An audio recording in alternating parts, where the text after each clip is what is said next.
We're on the verge of moving from a decayed system into a crisis. He signed over 200 executive actions, totally setting into place a process to dismantle the federal government. As well as for making Donald Trump the true tyrant of our country. Yes, when I think tyrants, I think people who dismantle and downsize the government.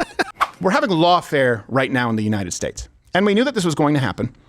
But I want to sort of go through some myths and facts with you. And all the references, links are available in the description. So let's set the stage here. Last night, I believe, Donald Trump instructed the Justice Department to terminate all of the remaining Biden-era U.S. attorneys. He posted this on Truth. By the way, he's going to be on the show later today to debate one of these judges. Right. We're going to have President Trump and Judge, I forget the name. Yeah, we'll get him. So President Trump posted this on Truth. He said, "Over the past 4 years, the Department of Justice has been politicized like never before. Never before. Therefore, I have instructed the termination of all remaining Biden era. It's hard for me to read my own truths. Do I sound like that? I don't sound like that. All Biden era U.S. attorneys, we must clean house immediately. Like the lady Arnold slept with, restore confidence. America's golden age must have a fair justice system that begins today." And this all seems very reasonable. And we'll get into the history here and why this is something that has been done many, many times before. There's nothing unique about it. But of course, the media had a conniption fit. Donald Trump is promising retribution at the Department of Justice. Hey, a point guard. Retribution. In a post on his social media just a short time ago, he certainly said he not a tight the end. termination of all remaining Biden-era U.S. attorneys in an effort to, quote, clean house. And Donald Trump now saying he's going to clear out all of these prosecutors simply because they were Biden appointees. This feels like he wants very desperately to corrupt the Department of Justice. Please tell me that's chemo. It feels like. It feels like. Does it feel like? Yeah, but hold on a second. What is it?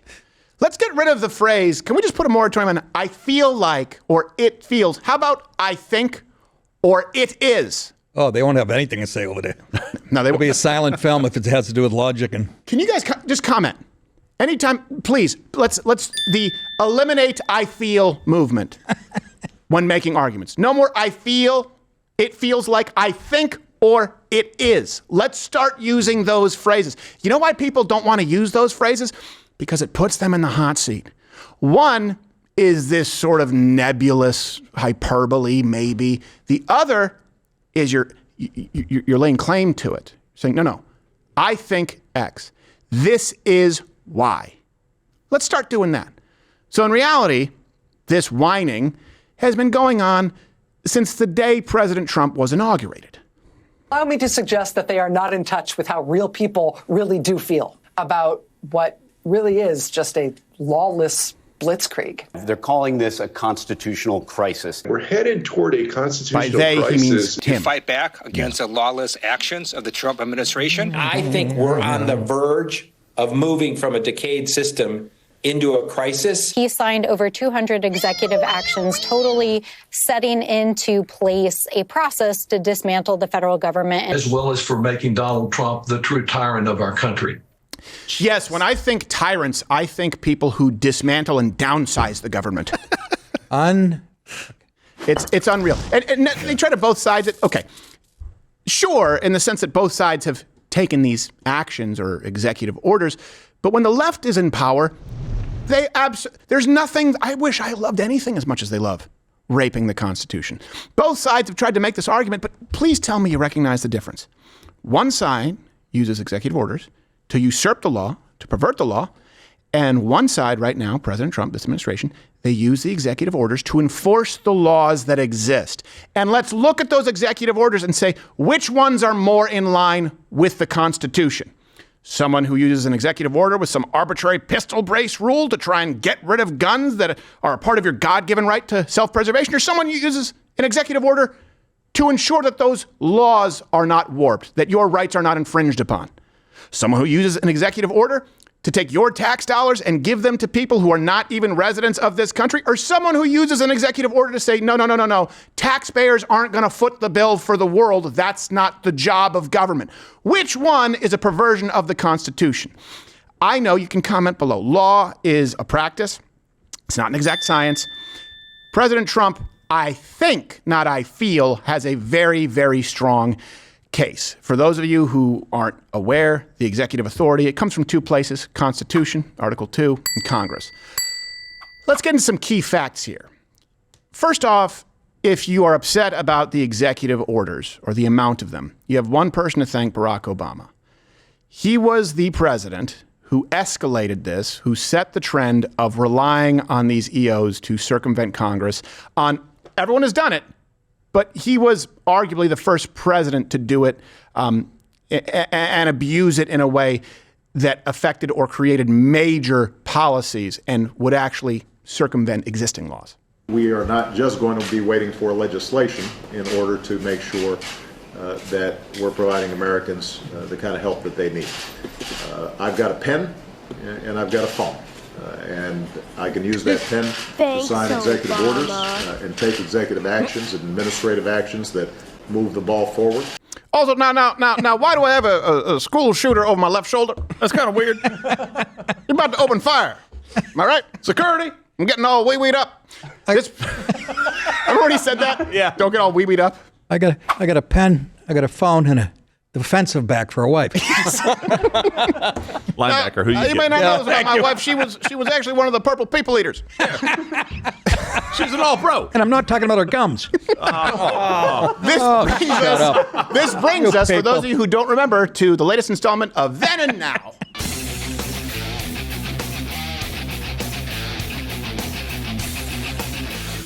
I thought she was a Packer.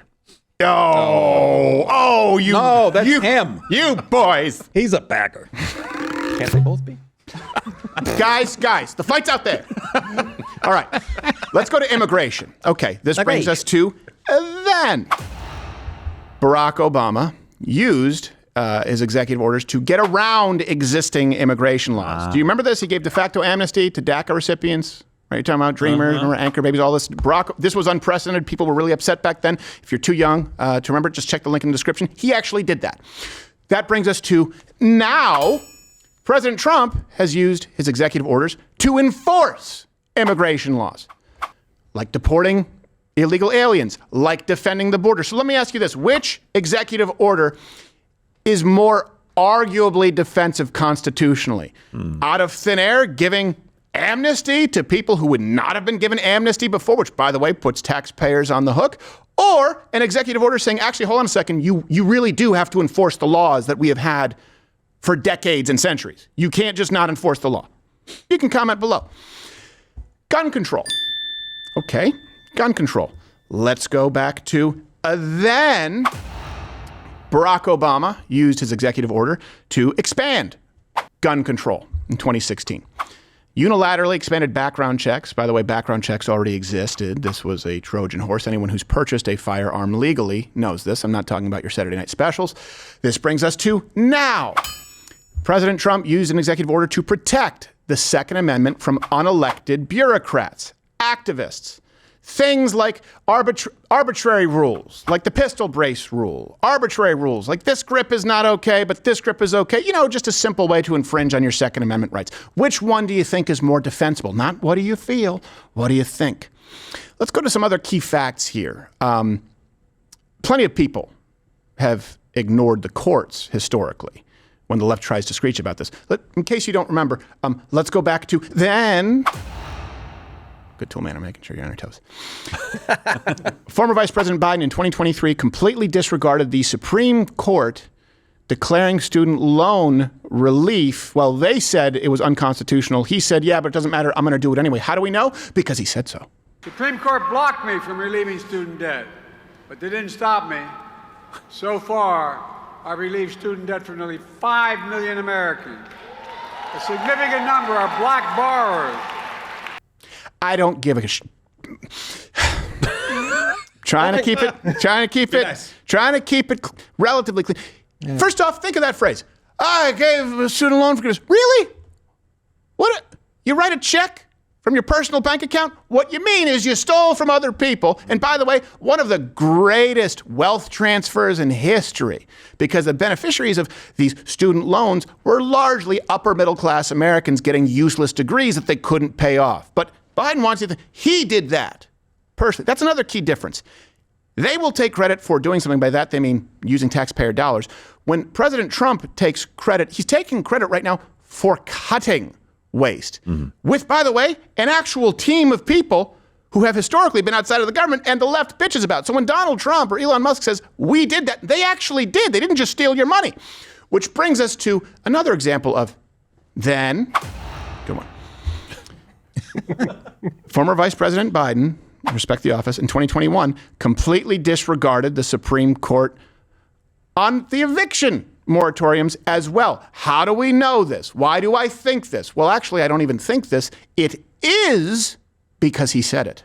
The bulk of the constitutional scholarship says that it's not likely to pass constitutional. That's what it's at. But at a minimum, by the time it gets litigated, it will probably give some additional time while we're getting that $45 billion out to people who are, in fact, behind in the rent and don't have the money. So he basically just told you how he was going to effectively break the law, how he was going to violate our constitutional rights. And here's the other issue. I've said this many times. When you virtue signal, when you create this currency through fake victimhood, they're actually real victims. Now, the primary people who benefited from those types of policies were giant multi-billion or trillion-dollar corporations like BlackRock and Vanguard who buy up properties, all these single-family home units. People who were hurt were mom-and-pop home providers. You can say landlord, I'll say home provider because they are providing you with a home. They weren't exempt from making their payments, but the deadbeat didn't have to pay rent because Biden wanted to buy some votes. Hope you like skyrocketing rent and real estate costs because guess what? In that period of time, you saw a wealth transfer of trillions of dollars go to the wealthiest 20 people on earth. They bought up all the properties. Think that helped real estate? And if you don't remember this goes back to then, and Nick, I know you're going to love this one. People like AOC encouraged former Vice President Biden to blatantly ignore the courts. I believe that the Biden administration should ignore this ruling. I think that the courts have the legitimacy and they rely on the legitimacy of their rulings. And what they are currently doing is engaged in an unprecedented and dramatic erosion of the legitimacy of the courts. It is completely precedented, and you can't spell erosion. That brings us to now. President Trump said that he would flat out respect the courts. If a judge does block one of your policies, part of your agenda, will you abide by that ruling? Will you comply? Well, I always abide by the courts, and then I'll have to appeal it. But then what he's done is he slowed down the momentum, and it gives crooked people more time to cover up the books. You know, if a person's crooked and they get caught, other people see that, and all of a sudden it becomes harder later on. So, yeah, the answer is I always abide by the courts, always abide by them, and will appeal. There you go. Pretty clear contrast from, but it's going to take him 6 months before they can catch me. He sucks at being a dictator. He's really bad. That is one area, look, he needs to brush up because if he's going to be a dictator, you got to get better at it. Yeah, don't you remember the Fuhrer? He first came out and said, there will be the right to bear arms in every household and I will respect the courts. And the Jews can walk down the street freely? That's right, and don't forget, stop Asian hate. Don't see a lot of Asians, but still. Also, my guy with the intelligence, he's a Paki. And it's okay because I know Patel wouldn't be mad at me misreferring to him as a Paki. I know he's not a Paki. It's racist Hitler. This has been Then and Now.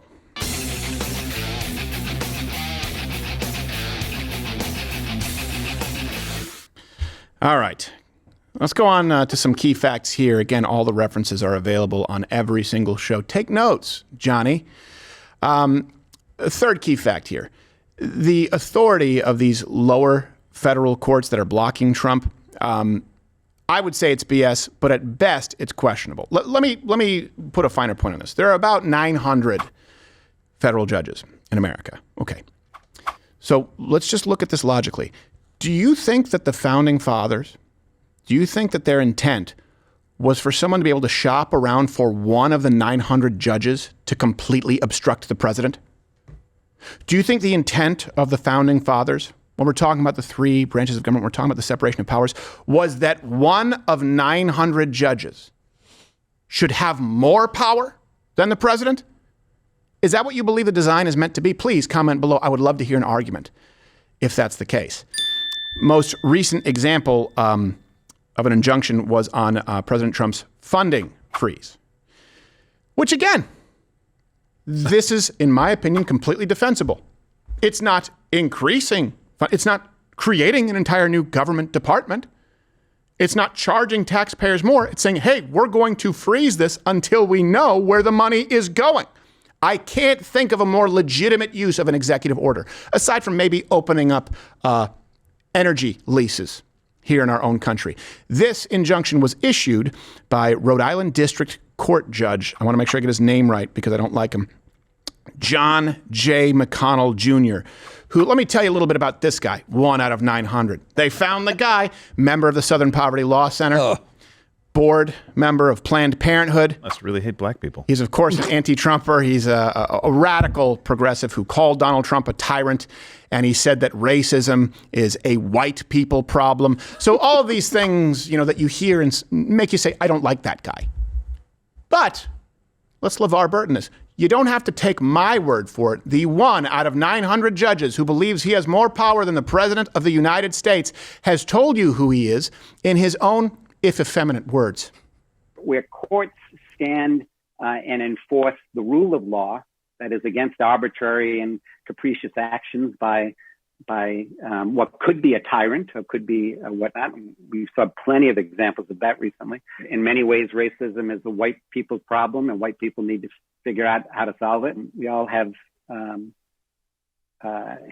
racism, obviously, and make no mistake about it, race is present every single day in the courtroom. It's not shocking that President Obama had a great track record of ensuring diversity, racial diversity amongst the bench. President Trump, not so much. This, middle-class, white, male, privileged person needs to understand the human being that comes before us, that may be a woman and may be black, may be transgender. People I don't like. Now, I mean, if it's a female black transgender, if she hits, that's the trifecta. It really is. Yeah. Someone get a body language expert on this guy. Pretty obvious. Well, I think, he's about to start singing "Clang, Clang, Clang" with the trolley. This is the guy. You think he's supposed to have more authority than the president? Let me ask you. Hey, I don't know where you live in this country right now. If you're watching, you vote for that guy? Did you vote? It's that simple. Did you vote for that guy? Why should he have more power than the president? And they want to tell you that he's a threat to democracy. Come on. Anyway, I do appreciate that, unlike John Oliver, the coward, he is willing, this judge, to stand in the pocket and stand by his convictions and fight. So we actually, if we have them on the line now, we actually do have President Donald Trump and the judge to debate this very issue.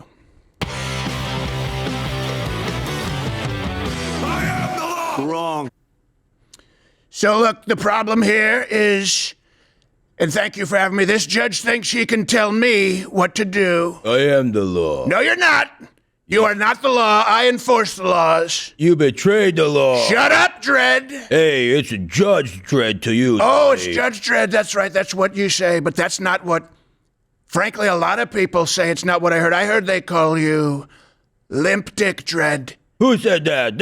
You're lying to me. Your wife said it. Your wife. No, you don't even know my wife. Your wife said it to me last night. You don't even know her. In the shack. No, don't say. You're gone too far. That's right. I go too far. I went all the way with your wife. Don't push it, Donnie. I'm getting real tired. She needs the warmth of a real man. I give her lots of warmth. I got lots of blankets. You don't give her warmth with that helmet. It's cold. We got a good gas heating in our house. No, I don't think you do. I think there's a leak. No, and there's a shortage of HVAC. That's why my next year will help people in the trades. How did you know that? Did you talk to my landlord? Wait a second. I'm sorry. Look, I appreciate, but I have to go. I'm getting a call from your wife. No! Wrong. Yeah, he had the balls to come on the show. Yes, he did. I really do appreciate that about him. So, that's a good thing. By the way, on the judges, you're telling me that 900 people basically control the president? It's not just shopping for one judge. It's basically saying you have to appeal to the lowest common denominator of 900 people. Mm-hmm. They run the country? Yep. That's insane. It really is insane. Especially when it's pretty clear the president has the authority. Yeah. Also, when you understand that a lot of these judges, and certainly, I mean, I won't get into detail, but you have judges on your local circuit who, these are the people who are most concerned with optics and the least likely to do the right thing. Yeah. They're up for re-election. It's determined by only a handful of votes. They don't want to rock the boat. It's very different from the Supreme Court. Yeah. That's why we have lifetime appointments in the Supreme Court. You want to understand how broken our justice system is? Go look into your local judge. You might be surprised, even if you're in a red district. They often are not representative of their constituency at all. Here's another bonus factoid here. Not only is this precedented, not only will this likely be held up, I hope, these actions are a good political strategy. I think President Trump, he needs to keep his foot on the gas here, let the checks and balances act as they may. Congress can do their job, pass laws. Right. And he can continue with this because you're seeing the American public say, oh, yeah, okay, that makes sense. Yeah, I get, well, wait, how much waste? So that is an end goal in and of itself, is simply raising awareness. We've always known that government has been corrupt, and we're saying the same thing as CNN. He wants to dismantle the federal government. We're all here saying he wants to dismantle the federal government. Woohoo! Yeah. For like a good example is ending this birthright citizenship, I should say interpretation. Right? Because it's been interpreted as children of illegal aliens. If the court blocks President Trump's executive order on this, Congress can pass a law that can clarify the 14th Amendment does not at all extend citizenship to children of illegal aliens, and they can do so citing the drafter of the 14th Amendment themselves. And if you want to know more about this, birthright citizenship, you can go to anywhere audio podcasts exist. We have the 3 and 3 installments, 3 minutes or less, 3 key facts that you need to know. All the references are publicly listed. We have gun control. We have mass shootings. We have abortion.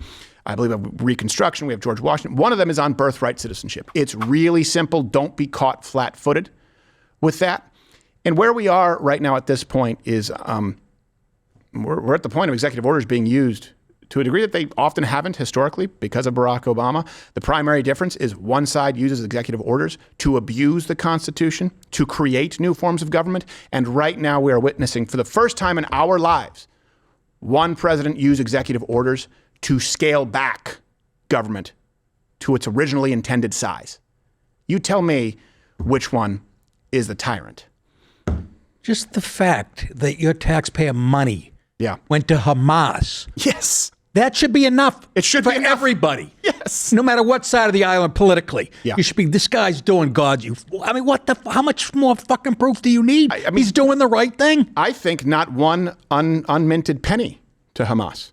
We're doing away with pennies too. Yeah, we should have done away with them like 40 years ago, but fine. Well, give them the pennies. Yes, exactly. Let them count 40 billion in pennies.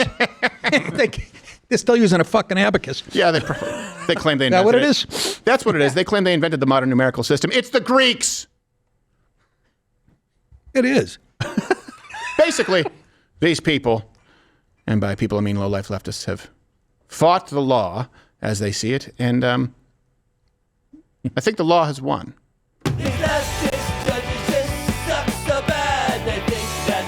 Don't you ever let anybody take your power. From their hands. They fight the law because the Don won. They take the law because their time's done. They block the law with retardation. They fight the law because We can say retard again. Hey, if you like this video, you can hit the notification bell there to know when new videos come out, because I don't think subscriptions are still a thing on YouTube, but you know, you're an adult. Most likely, so you can just choose one of the videos here to keep watching, and hopefully it's similar. I don't know what it is.